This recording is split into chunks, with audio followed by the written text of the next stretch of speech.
Hello you, welcome to Geekism and welcome to Planet Zoo, the first Planet Zoo, the full release Planet Zoo video on the channel. Super excited to bring this one to you. I'm able to bring this one to you thanks to the awesome folks at Frontier. Thank you so much for letting me have early access to the full release to get these videos ready. I really do appreciate it. And yeah, here we are in the full release. So far, so good. Pretty much all of the beta bugs that we experienced in beta have gone. It's a really stable release so far. I haven't had a single crash. They managed to get this to me a week early, so I've had lots of playtime with it. I very quickly realised that I didn't want to just use the whole week to just batch record loads of stuff. That was my first thought, was like, oh, okay, I'll just get all the career mode done and I'll get 10 videos and I'll do videos about all the new animals and all this, and I was going to just do loads and throw it all at you. And I thought, no, do you know what? I'm going to take the time with this extra week, basically, and just do a really good build that showcases some of the new parts, showcases one of the new animals, and also, in a way, showcases a bit of my talent as well. And I hope that's something that you can appreciate with this one. Giant pandas we got. Really excited to see them when I saw them. I actually saw that they were kind of semi-announced the day before the full release. There was a video, the website was updated with the new video in the background of the website that showed giant pandas, so you may have seen them already when this video comes out, but you may not have done. But yeah, I'm really excited to come to the game. They're sort of a pillar of zoos, really. They're sort of the mascots of zoos, really, giant pandas, in as much as the only reason they're still really around is due to the incredible work that zoos have done. One of the few animals in my lifetime, as far as I know, that have gone from being endangered to vulnerable, which is up one in the scale of how animals are classified due to the breeding programs that have happened in China and other parts of the world as well. So really quite awesome. There obviously is a little bit of what's the words? Tension, I guess, because China does seem to throw its political weight around when it comes to these pandas, and sometimes they have to sort of get countries to sort of bow down politically in return for pandas, which obviously isn't a great take. But as far as just the animals' welfare goes, they are doing some incredible work in zoos for them. So I thought I wanted to really showcase them off because they are a great animal for the game, but also to show off one of the new themes that comes with the game that wasn't in the beta, and that is the East Asia theme. Obviously, it lends itself very well to the pandas, with them being from China. Specifically, they're usually found in the wild around the Sichuan province. So the buildings that we go on to do here are based around Sichuan architecture.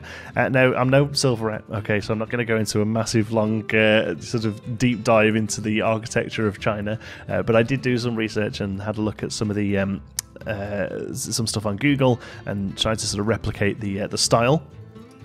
And yeah, I think it turned out really quite well. One thing I really wanted to do was to get a restaurant in here. Now, the interior of the restaurant's really quite plain, to be honest with you. I didn't really have that much time to finish it off. I'll be honest with you, I haven't had that much time with the beta, even though Frontier were incredible to get us a whole week with it.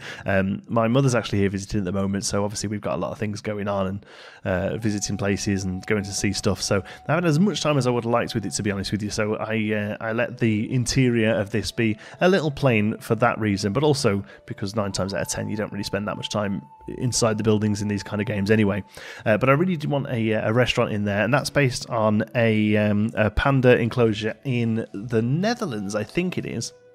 And architecturally, it's really awesome. It's like a yin and yang, big circular exhibit with sort of yin and yang symbols that break up into 2 separate sort of areas. From an architectural point of view, it's really quite impressive. It looks fantastic. From an animal welfare point of view, it really isn't that great, and there's actually been quite a few complaints about it, mostly because there's very little place for animals to get away from guests, and it's made more in a with a focus on the architecture and the design of the place than with a focus on the animal welfare, which really should be prominent when it comes to zoos these days. So I haven't sort of replicated that in any way because we want to try and sort of keep the sort of modern zoo feel, and the focus on animal welfare and enrichment is really important for me when I'm building these things. So we haven't gone for that, but one thing it does have is part of it. There is a restaurant with a glass panel. I thought that was quite nice, and as long as there's plenty of space for pandas to get away from guests, then I think it's fine to have some areas where guests can really interact closely with the animals. So that's what we're doing there with the panda. The other thing that I did like about the exhibit, the sort of yin and yang exhibit, is that it broke it up into two sections based on the two areas where pandas spend their most time. So one sort of like a rainforesty area, and then the other's more of a drier, temperate climate. So a little bit about pandas then. Like I said before, they are one of the few animals, in my lifetime at least, that have now been classed as vulnerable, that were extinct. So there's around about 2,000 in the wild now, they predict, which still isn't many, but based on about 20-30 years ago, there was half that amount. So it's a slow but steady process bringing them back into the wild, mostly through large-scale reproduction programs like the one in Sichuan, actually. It's called the... I've got it written down, but I have no idea how to pronounce it. The Befingxia. That's going to be incredibly poorly pronounced.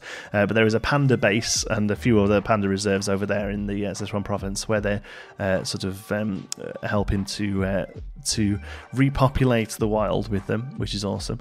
As far as pandas go, they don't do much, which is one of the reasons why they're endangered.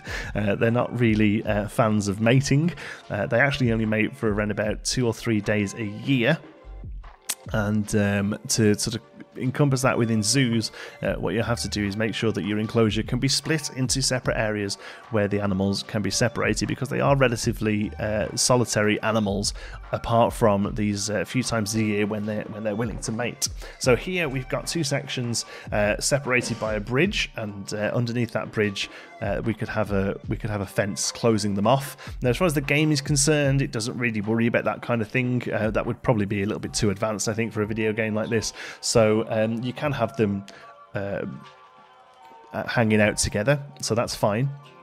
But I do want to try and replicate the realistic nature of them by having obvious areas where you could close them off if you wanted to. That's something we're going to have to do with some of the other animals as well. A lot of the big cats are very often separated and things like that. So we've got the idea there with that bridge, very sort of clear visual break in the two zones that if we wanted to, we could place in some sort of barrier in real life, that is. So here I'm building an indoor area that just features a staff room and a keeper hut. The idea is that this indoor area would actually be space for the pandas to go indoors as well, but I've kept it closed up, so there's no sort of interior here that you can look at, but it does give the staff space to go to, where we'll place some sort of larger doors on it to give the impression that this is a space where the pandas can clear off to if they want to, or at least at night they can go away, or if the weather's particularly miserable, they can go away. The only problem with this build, unfortunately, is that the staff rooms are a little bit close to the path, so guests walking over parts of the path do grumble about that. Even though the staff rooms are completely covered up, it works more on a area of influence. So if they're physically too close to the paths, the guests do moan about them, unfortunately. But there's that much other good stuff going on. Overall, it doesn't seem to detriment the guests too much. One thing I want to do here is build a rooftop garden as a way of sort of tying in the path to the area. One thing I've noticed looking at different zoos around the place, either through Google Maps or actually visiting them, is that they spend a lot of time and a lot of effort really making the paths feel enclosed, like you're almost exploring the area. You're like working your way through the jungle, as opposed to the only other thing I can really reference, and that's theme parks, and they're much more sort of open plazas, big open spaces where you can really see everything that's going on. Really, it's more of a sort of sneaking around almost, and then slowly finding these smaller areas that you can see the animals from. We've actually got quite a bit of concrete border there. All of this goes eventually. It was more just to kind of figure out the space of the enclosure and to kind of have a look and see how happy the pandas are. So you see we've actually dropped a panda in there, and that's just an easy way of making sure that you're getting the terrain right and the planting right. One thing it looks like they've done with the full release of the game that has changed from beta is opened up the top cap of the foliage, which is fantastic. So before, the foliage would sit like they would say, oh, this animal wants sort of 20 to 30% foliage, and it could be really quite limiting in your designs, whereas now it looks like they've just got the lower amount, so it needs at least 20% foliage, but you can do as much as you like, and personally that's fantastic. Now I say all this, I haven't been able to test with that many animals, but so far the couple of animals that I've built exhibits for, they all have that higher end cap of foliage just completely removed, which is fantastic. So really glad to see that. It means we can go really dense, really lush with these, because again, another thing I noticed with zoos is that they often use heavy foliage to give the animals some privacy, so not necessarily huge fences everywhere.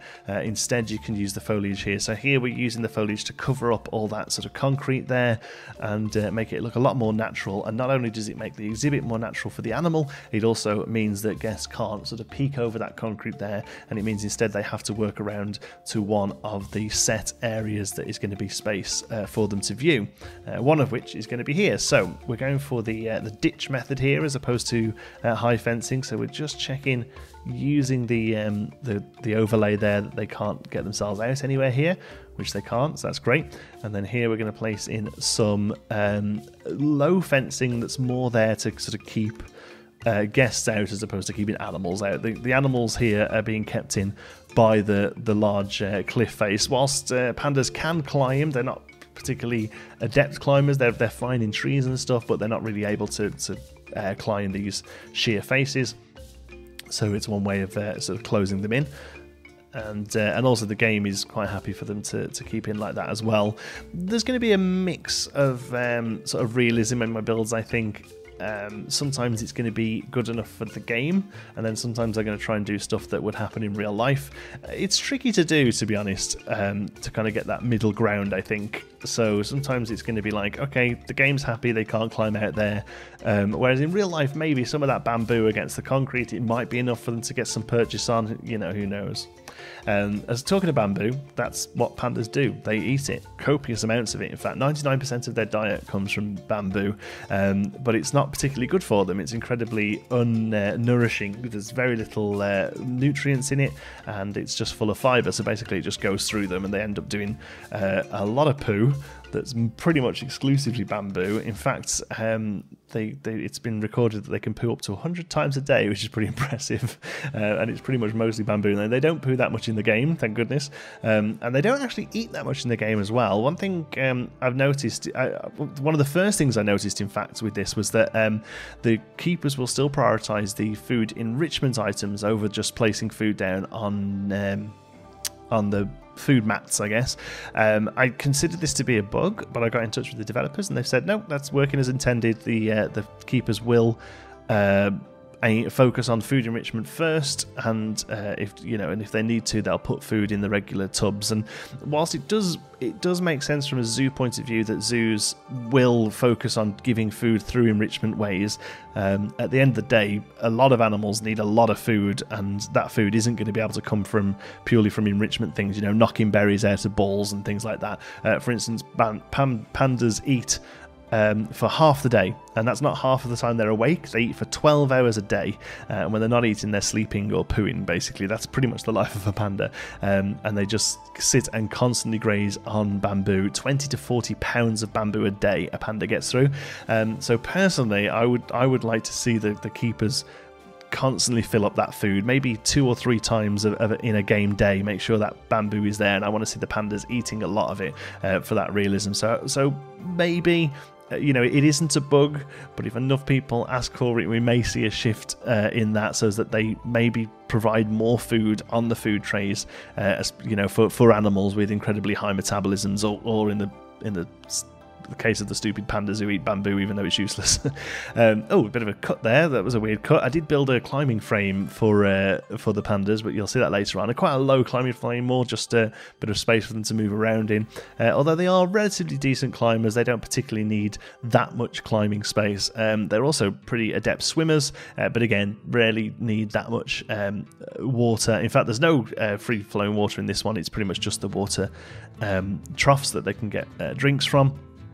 Again, of all the panda exhibits I saw, there's only a handful of them have water in. For the most part, they don't, and they go for more of a serviceable space.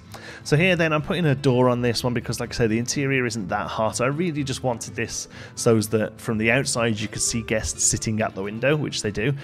So I'm going to close off this door here, and I've kind of gone for a little bit racially insensitive, so I do apologise, but I've kind of gone for a sort of Chinese restaurant kind of look to the front door here. It's called the Happy Panda, and I really wanted to kind of get that that sort of fantastic juxtaposition of old architecture and then more aggressive advertising that China seems to do so well. So there's lots of bright colours and signage above it, but down below it's actually quite a classy structure. That was something I really wanted to try and get across. I think it looks really good, and we have those gorgeous little panda statues there as well that I put down. I think they look so cute.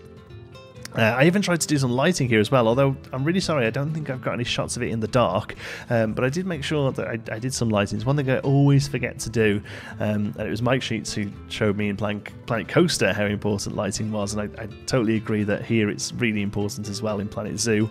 Although it's a lot more subdued, the lighting is a lot more serviceable in a zoo. Zoos usually open for daytime hours, so it's very rare that you get much lighting as far as, you know, theme parks open till 10, 11 o'clock at night in America, or, you know, in other warmer places, whereas that's not so much of a problem here in zoos. So the lighting's a little bit more serviceable and more for when the weather's grim as opposed to it being completely dark. But I still wanted to make sure we got some in there, and here I'm just kind of filling in a green triangle. So if I figured out how to do it, this will be a blueprint available when the game goes live. I can't figure out how to add things to an exhibit blueprint, and so when I click the exhibit and try and make a blueprint out of it, it does some of the building, half of the building, some of the trees, not all of them, and I can't quite figure out how to add more things into it. So I need to try and have a mess around with that. If it's worked, there'll be a link in the description. If it hasn't, I'll keep playing with it and hope maybe somebody else will do a tutorial because I can't figure it out. So place a few trees around the edge of it. This is just going to be a single exhibit. As far as Planet Zoo on the channel goes, there's I do want to start a zoo. I do want to make a zoo that's all connected together with different exhibits. Probably going to start that next week. This week, I just want to kind of play around with the game, and I think that starting a zoo with a theme is going to limit myself a little bit. I kind of want to dive around, look at some of the new animals, not necessarily tie myself down to an area or to a sort of architectural theme or whatever. So you'll see here pandas, East Asia, you know, there's some snow later on, but tomorrow's animal is completely different and built in a completely different style, completely different biome, completely different temperatures and all that sort of stuff. So kind of want to play around for a little bit, really sort of figure out the game, see all the new stuff that we didn't have in beta, and really sort of get my teeth sunk in. Obviously we're going to be playing the campaign mode as well. There'll be a video going up later today of the first level of the campaign. Actually, not the first level, because that's Goodwin Zoo. There's not really much point in going back to that. So the second level of the campaign we're going to start with. But there you go. There's the climbing frame that we built. They can use pretty much all of it. The climb is a little funky. This was recorded before we had quite a big patch for basically the launch patch. So for a few days we had like the YouTubers and reviewers had like a beta builds, kind of beta build plus, I suppose. And then for the last few days we got the patch that brought it up to the version that you'll be playing today, and the climbing has got better in that version. They did say that it was going to as well, so that's pretty good to see. And like I say, a few of the other issues I had in the first few days have kind of been fixed in the second lot, so that's good. Oh, there was a little bit sped up there. I don't know what they were doing, but he's filling up the water. That's good. Getting them a nice little drink. I think the building's turned out really nice. It's maybe a little big. I obviously haven't been going into like custom roofs, all that kind of stuff. I'm no silverette. I can't be making Japanese roofs out of the letter E. I'm quite happy to use in-game roofs for the most part. But I'm really happy how the bridge turned out. I think that looks really good. And a nice sort of viewing area for them. Oh, here you go. You can see them hanging out on the climbing frame there. And they get around it pretty well. Like I say, there's a lot more... oh, boot that ball, look. There's a lot more food enrichment items in general, actually, than there were in the beta. So that's really good to see. Loads of variations. Awesome, like, pipes with water going through them. And different things they can roll. And big ones with tyres on. There's a really good one later on, I think, that we put down. That looks really good. I'm sure I get a shot of one of them using it. But yeah, really happy with how this turned out, and I hope me using all my extra time with it just to get one really nice exhibit was worth it. And I hope you just didn't want me to like throw out 30 videos, because it was when they announced they were going to save some of the animals for launch, that made me think, do you know what, I'm not going to do a video that just shows all the new animals, because they really want you to go and discover them yourself, and who am I to kind of deny them that? And I think that's quite a good thing to do. So there's about 10 new animals, I think, maybe even more, that haven't been shown in the beta, haven't even been announced, I don't think. So go and find them, go and look in the game and see what you can see. There's some really awesome ones in there, and like I say, I'll be doing, for at least this first week, I'll be doing videos on some of them. So keep it here on the channel to see those. Thank you so much for watching. There's a few more screenshots. I'm going to leave you with them. I'll see you in the next one. Be good.